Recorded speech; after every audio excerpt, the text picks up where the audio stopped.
आज की वीडियो में हम बात करने जा रहे हैं पीपल्स रिपब्लिक ऑफ चाइना की वन चाइना पॉलिसी की। दोस्तों, हाल ही में हुई United states president Joe Biden और चाइनीज प्रेसिडेंट शी जिनपिंग की मच अवेटेड वर्चुअल समिट के बाद पीपल्स रिपब्लिक ऑफ चाइना यानी पीआरसी की वन चाइना पॉलिसी राष्ट्रीय और अंतर्राष्ट्रीय मीडिया में एक बार फिर चर्चा का मुद्दा बन गई है। हालांकि 4 घंटे से भी ज्यादा लंबी चली इस मीटिंग में दोनों लीडर्स ने Taiwan, corona virus pandemic, climate crisis, trade और ह्यूमन राइट्स जैसे कई इश्यूज डिस्कस किए। लेकिन न्यूज एनालिस्ट के मुताबिक इस मीटिंग के अंत में कोई ट्रीटी या कोई एग्रीमेंट साइन नहीं हो पाया। कहा जा रहा है कि ये दोनों लीडर्स किसी भी समझौते पर एक मत नहीं हो पाए। लेकिन आज की इस वीडियो में हम वन चाइना पॉलिसी को यूएस नहीं बल्कि इंडिया के कॉन्टेक्स्ट में एक्सप्लोर करेंगे। आज हम जानेंगे कि चाइना के एवर हॉस्टाइल और एग्रेसिव नेचर के बावजूद आज भी इंडिया वन चाइना पॉलिसी को फॉलो क्यों करता है। तो चलिए शुरू करते हैं वन चाइना पॉलिसी को समझने से। दोस्तों, इस पूरी कहानी में 2 चाइना इन्वॉल्व हैं। पहला है पीपल्स रिपब्लिक ऑफ चाइना यानी पीआरसी, जिसे आम भाषा में चाइना के नाम से जाना जाता है, और दूसरा है रिपब्लिक ऑफ चाइना यानी आरओसी, जिसको ताइवान के नाम से जाना जाता है। दोस्तों, चाइना और ताइवान अपनी खुद की टेरिटरी को ऑफिशियल चाइना के तौर पर क्लेम करते हैं और यही पूरे मुद्दे की जड़ है। इस इशू के रूट्स को ट्रेस करने के लिए हमें इतिहास के पन्नों को पलटकर चाइनीज सिविल वॉर को देखना होगा। चाइनीज सिविल वॉर 1927 से लेकर 1949 तक चला। ये वॉर चाइनीज कम्युनिस्ट पार्टी और उस समय चाइना पर रूल कर रही क्यूमिंटांग की नेशनलिस्ट पार्टी के बीच चल रहा था। कम्युनिस्ट फैक्शन को माओ जेडोंग लीड कर रहे थे, जबकि नेशनलिस्ट फैक्शन को चियांग काई शेक। खैर, 1949 तक आते आते कम्युनिस्ट की जीत हुई और नेशनलिस्ट हार गए, जिसके चलते नेशनलिस्ट को अपनी जान बचाने के लिए मेनलैंड चाइना से अलग कर उसके साउथ ईस्ट में मौजूद फॉर्मोसा यानी प्रेजेंट डे ताइवान आइलैंड पर एग्जाइल में रहना पड़ा। माओ और उसके एलाइज ने एक नई गवर्नमेंट की स्थापना की, जिसकी कैपिटल बीजिंग को घोषित किया गया। माओ ने मेनलैंड चाइना को officially People's Republic of China का दर्जा दिया।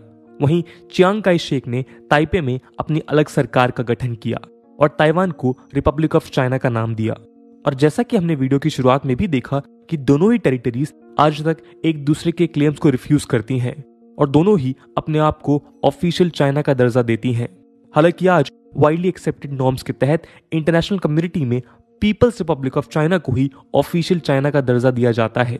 लेकिन रिपब्लिक ऑफ चाइना भी लगातार खुद को एक इंडिपेंडेंट स्टेट की तरह रिकॉग्नाइज कराने के लिए आज हर पॉसिबल एफर्ट कर रहा है।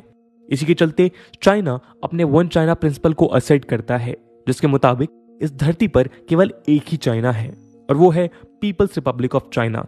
और चाइना के मुताबिक Taiwan People's Republic of China का ही एक प्रोविंस है। तो आप समझ सकते हैं कि ताइवान आइलैंड के पॉलिटिकल स्टेटस का डिस्प्यूटेड इंटरप्रिटेशन ही वन चाइना पॉलिसी का रूट कॉज है।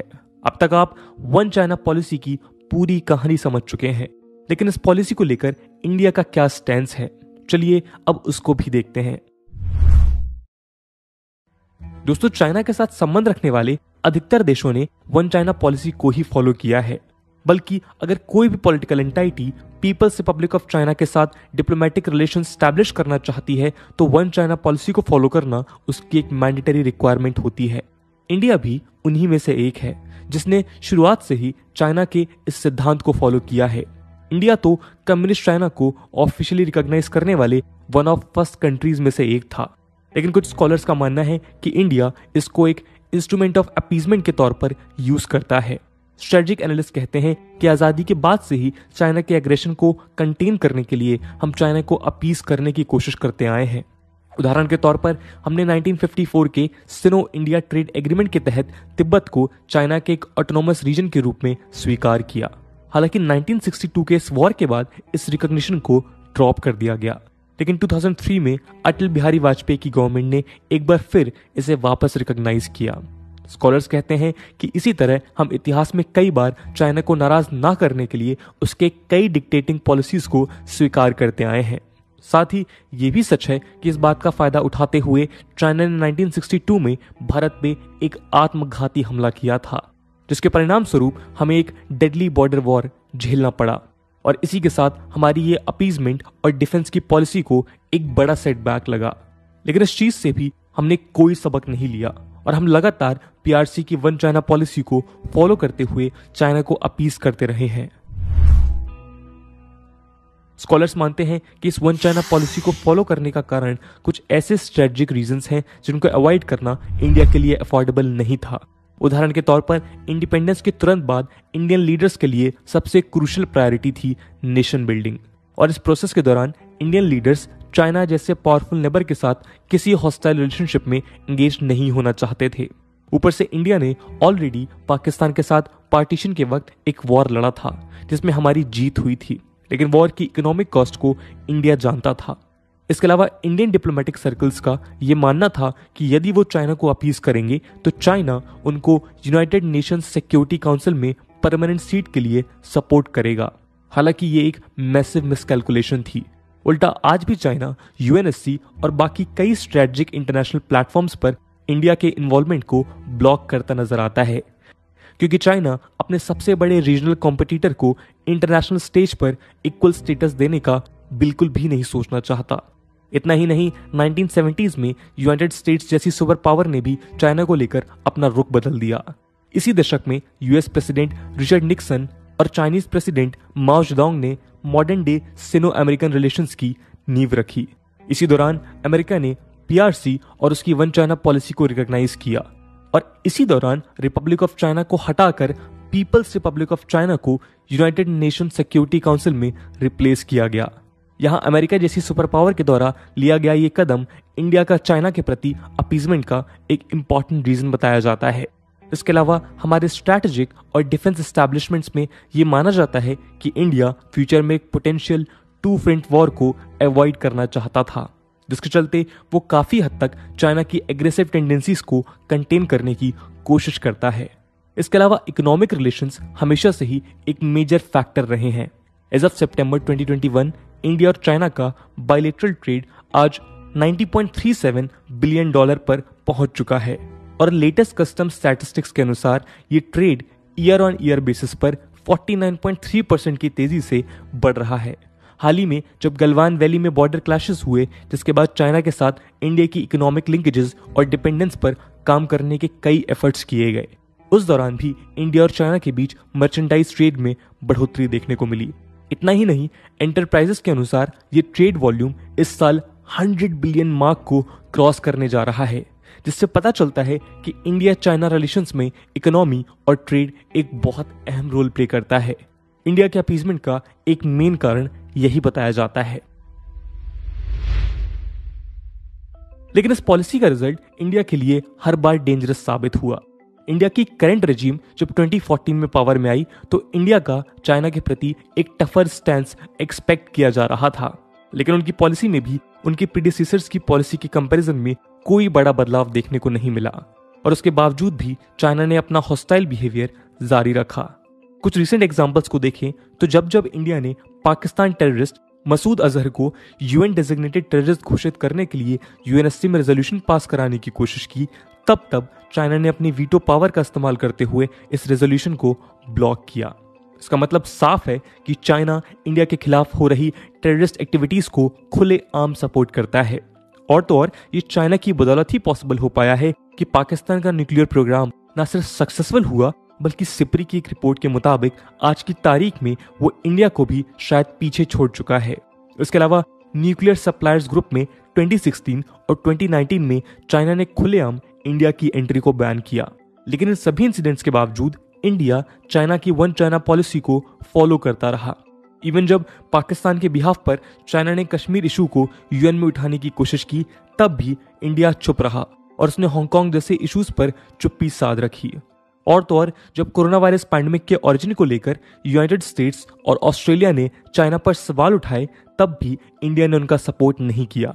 इसके अलावा आए दिन कभी अरुणाचल प्रदेश में तो कभी लद्दाख में चाइनीज सोल्जर्स घुसपैठ करते ही रहते हैं, और ऐसा करते वक्त वो इतिहास में समय समय पर हुई बायलैटरल ट्रीटीज और एग्रीमेंट की रिस्पेक्ट करना भी जरूरी नहीं समझते।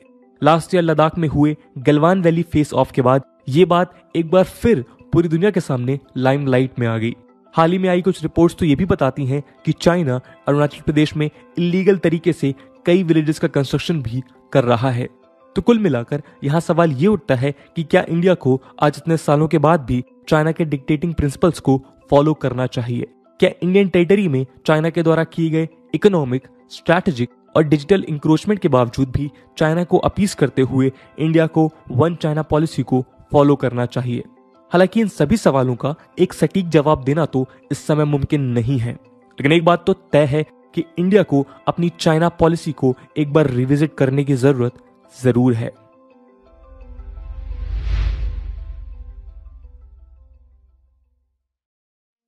दोस्तों, स्ट्रेटेजिक एक्सपर्ट्स कहते हैं कि चाइनीज पॉलिसी के बेसिक अजम्पशंस ही गलत हैं। चौंकाने वाली बात तो यह है कि जैसे चाइना पिछले 72 सालों से इंडिया के इंटरेस्ट को हार्म करता आया है, उसी तरह इंडिया भी 72 सालों से बिना किसी अकाउंटेबिलिटी, ऑडिट, इंट्रोस्पेक्शन और कोर्स करेक्शन के अपनी अपीजमेंट की पॉलिसी को कंटिन्यू करता आया है। हिस्टोरियंस कहते हैं कि चाइना कभी भी कैरेट्स को नहीं बल्कि स्टिक्स को ही रिस्पॉन्ड करता है, और आज इंडिया की ओपन बास्केट में आज जो सबसे बड़ी स्टिक मौजूद है वो है one China policy. But for the most of the time in history ये स्टिक इंडियन स्ट्रेटेजिक सर्कल्स के पास होते हुए भी इनइफेक्टिव रही है। लेकिन आज पोस्ट गलवान एरा में एक बात तो तय है कि हमें अपनी चाइना पॉलिसी को केयरफुली रिविजिट और रिकंस्ट्रक्ट करने की जरूरत है। हालांकि ये करना इतना आसान बिल्कुल भी नहीं है, लेकिन हमें यहाँ एक बात पर खास गौर करना चाहिए कि इंडिया और चाइना के बीच का बैलेंस ऑफ ट्रेड चाइना के फेवर में हैवली टिल्टेड है, और कुछ स्कॉलर्स का मानना यह है कि इंडिया को एक सिग्निफिकेंट लेवरेज प्रोवाइड कराता है। तो इट्स अ हाई टाइम कि हम इसको ध्यान में रखकर केयरफुल कैलकुलेशंस के तहत वन चाइना पॉलिसी के लिए अपने कमिटमेंट को रिविजिट करें। इसकी शुरुआत के तौर पर हम ताइवान के साथ अपने इकोनॉमिक, कल्चरल और पीपल टू पीपल रिलेशंस को एक्टिवली इंप्रूव करने का ऑप्शन कंसीडर कर सकते हैं। इसके अलावा हालांकि हम आज भी तिब्बत को चाइना की एक ऑटोनॉमस टेरिटरी के रूप में स्वीकार करते हैं, लेकिन हमें यह ध्यान रखना चाहिए कि चाइना आज भी इसी चीज का गलत फायदा उठाकर इंडिया के नॉर्थ ईस्ट रीजन्स जैसे कि अरुणाचल प्रदेश को साउथ तिब्बत का पार्ट बताता है। तो इसलिए आज तिब्बत कार्ड को यूज करना इंडिया के लिए बहुत ज्यादा जरूरी हो जाता है।